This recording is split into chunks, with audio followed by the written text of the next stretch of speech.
So, Assalamualaikum warahmatullahi wabarakatuh. Selamat siang semuanya. Semoga pada siang hari ini kita diberikan kelancaran dalam menjalani hari-hari kita. Oke, langsung saja. Perkenalkan, kami dari kelompok 2. Pada kesempatan kali ini, kami akan mempresentasikan tentang phonetics and phonology, yaitu mengenai organ wicara manusia. Nah, tapi sebelum itu, izinkan kami memperkenalkan diri kami terlebih dahulu. Yang pertama di sini ada saya sendiri, Muhammad Ramdan Eko Sutanto, selaku moderator yang akan memandu jalannya presentasi pada siang hari ini. Dan kemudian ada rekan saya yang pertama. Saya Gohan Parian Silaban, saya di sini sebagai pemateri pertama.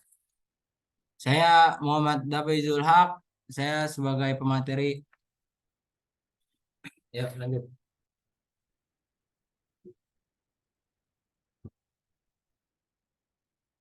Oke, baiklah. Mungkin untuk mempersingkat waktu, langsung saja. Untuk materi yang pertama akan dijelaskan oleh Izul. Kepada Izul dipersilakan. Oke, terima kasih Eko. Selanjutnya, izinkan saya memaparkan apa itu definisi organ wicara. Oke, kita menghasilkan bunyi-bunyi bahasa dengan alat ucap. Alat ucap memerlukan udara yang dihembuskan dari paru-paru ketika digunakan. Menurut Abdul Khair dalam bukunya yang berjudul Fonologi Bahasa Indonesia, mengemukakan bahwa alat ucap adalah organ pada tubuh manusia yang berfungsi dalam pengucapan bunyi. Selanjutnya, fungsi organ wicara. Oke. Fungsi organ wicara manusia mempunyai dua fungsi, yaitu fungsi sekunder dan fungsi primer. Fungsi sekunder adalah alat ucap yang digunakan untuk menghasilkan bunyi-bunyi bahasa, sedangkan fungsi primer adalah fungsi yang bersifat fisiologis. Misalnya, paru-paru untuk bernafas, lidah untuk mengecap, dan gigi untuk mengunyah. Selanjutnya, ada contoh-contoh organ wicara. Bisa kita lihat, ada 15 contoh yang kita presentasikan di sini. Selanjutnya akan dipaparkan oleh Eko. Kepada Eko dipersilakan.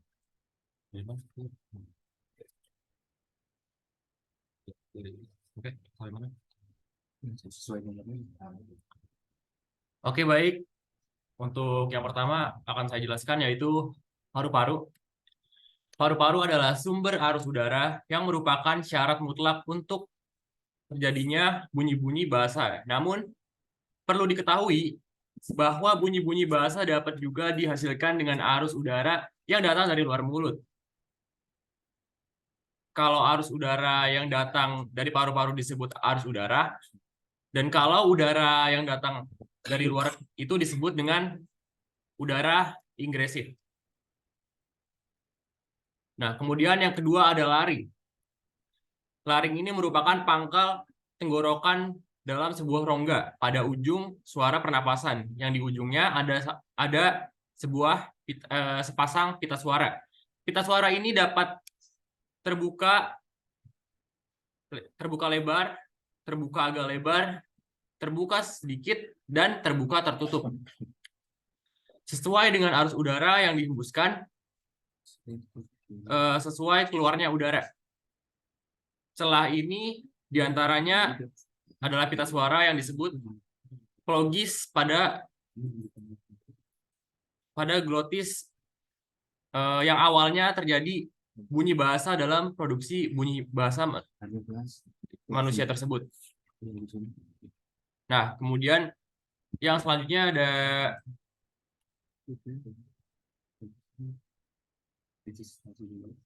ada faring. Nah, untuk faring ini, pita suara. Pita suara ini terletak, mana sih? Nah, pita suara ini merupakan tempat keluar masuknya udara yang akan mengatur besar atau kecilnya suara yang kita hasilkan gitu. Nah, jadi Apabila udara yang masuk dalam jumlah besar, maka suara yang dihasilkan juga akan besar. Kemudian selanjutnya ada kerongkongan atau faring.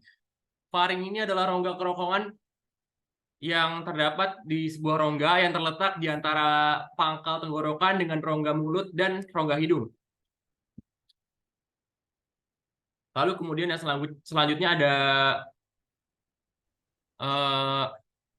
langit lunak.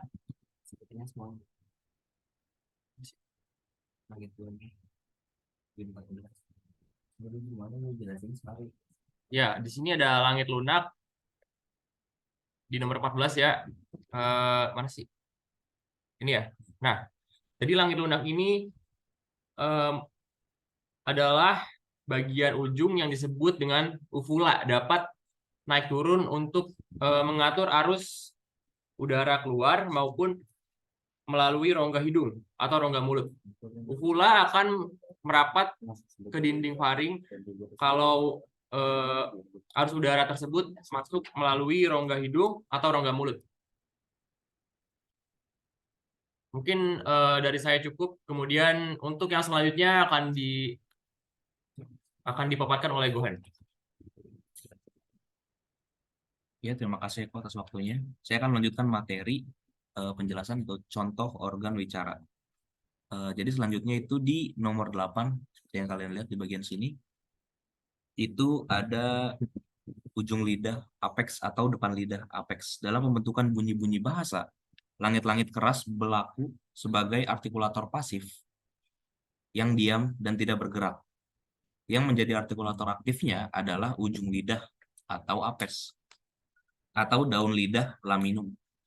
Bunyi bahas dihasilkan oleh palatum dan apex disebut sebagai bunyi apikopalatal. Sedangkan yang dihasilkan oleh palatum dan laminum disebut bunyi laminopalatal. Untuk nomor 8. Selanjutnya untuk nomor 9 yaitu gigi atau dengan sebutan dent atau dentum. Dalam produksi bunyi-bunyi bahasa, gigi atas berperan sebagai artikulator pasif yang menjadi artikulator aktifnya apex atau bibir bawah.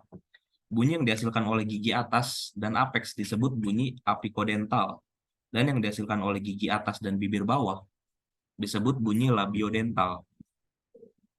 Dalam hal ini ada juga bunyi interdental di mana apex sebagai artikulator aktif berada di antara gigi atas dan gigi bawah yang menjadi artikulator pasifnya.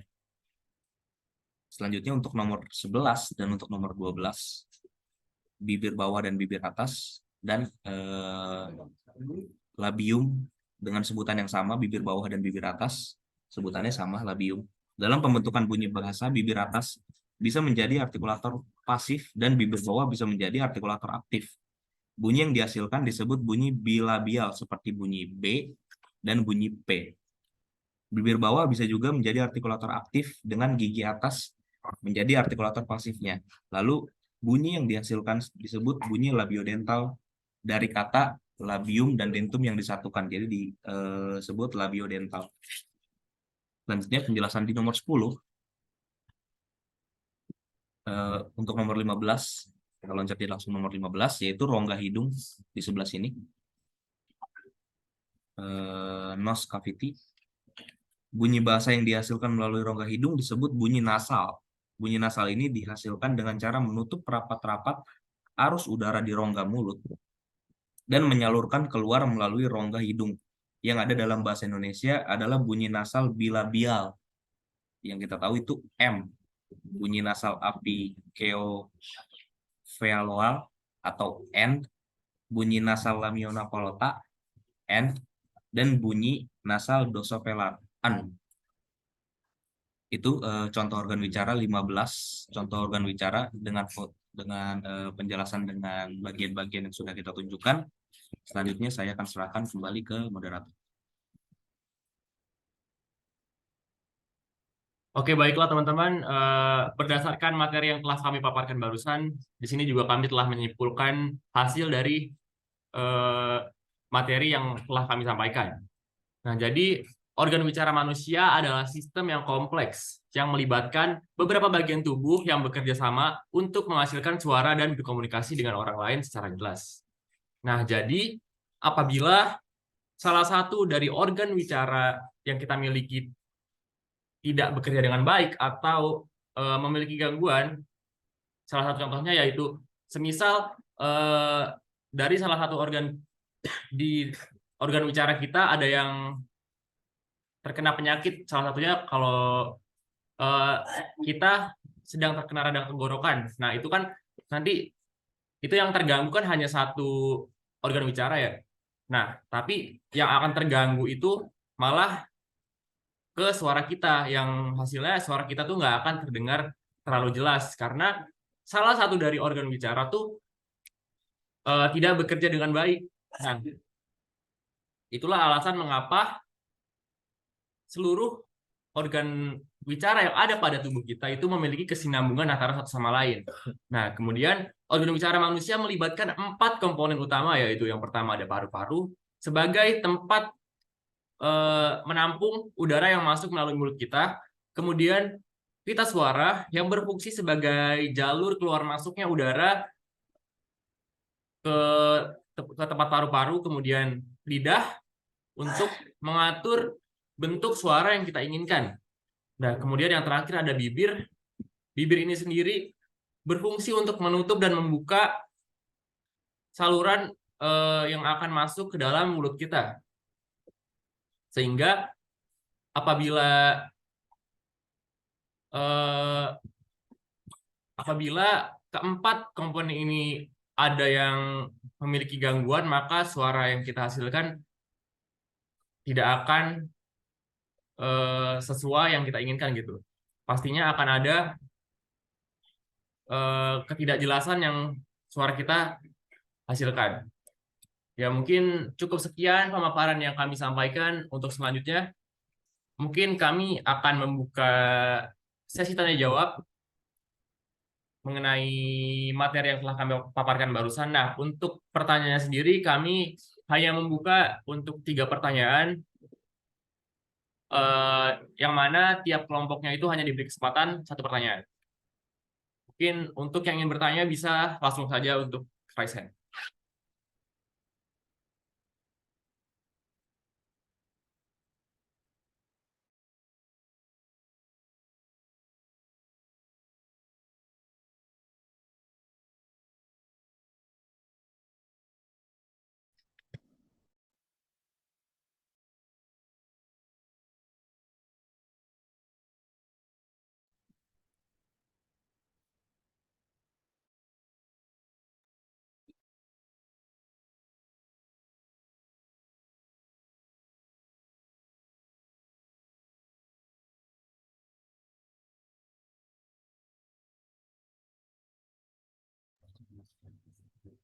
Oke teman-teman, mungkin diusahakan ada yang nanya ya. 1 orang juga nggak apa-apa. Yang penting dari apa pemaparan kami ini ada apa ya? Ada yang bisa aktif dan memberikan pertanyaan gitu.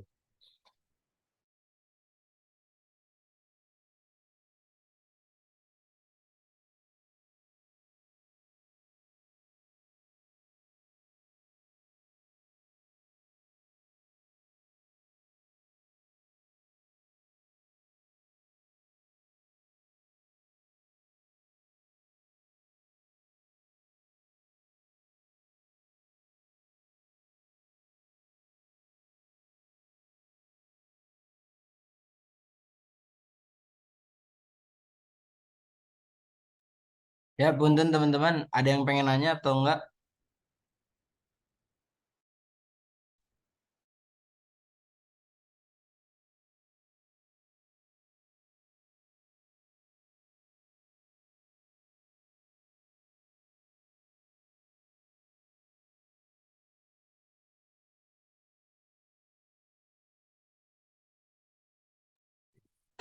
Izin bertanya. Ya, Apa apa peran bibir atas dan bawah sama-sama penting dalam menghasilkan suara? Terima kasih.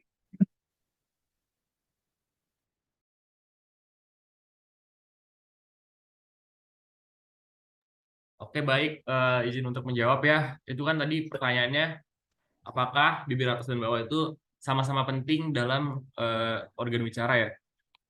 Nah, jawabannya itu seperti yang udah kami sampaikan barusan, kalau seluruh organ wicara yang ada pada tubuh manusia itu memiliki kesinambungan antara satu sama lain. Jadi apabila salah satu dari organ wicara tersebut itu ada yang memiliki gangguan, maka suara yang kita hasilkan pun tidak akan terdengar jelas oleh orang lain gitu. Apakah pertanyaannya terjawab? Ya, baik. Terima kasih.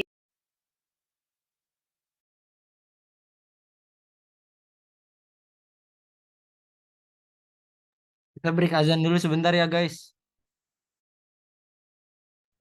Disiapin aja dulu yang mau nanya lagi.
Baik, mungkin dari kelompok lain ada yang ingin bertanya lagi atau enggak? Kalau emang nggak ada, dari kelompok Mirna boleh nanya lagi juga kok.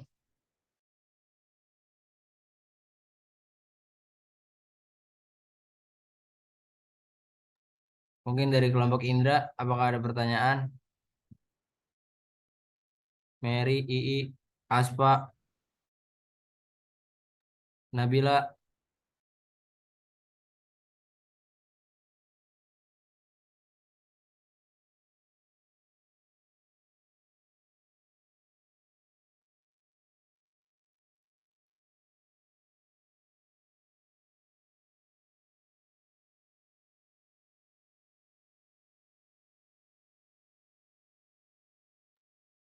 Mungkin kalau udah nggak ada yang mau ditanyain lagi, bakal langsung kita tutup aja presentasi kali ini. Makasih banyak buat yang udah nanya. Em, Mungkin langsung saja ditutup. Wassalamualaikum warahmatullahi wabarakatuh. Waalaikumsalam.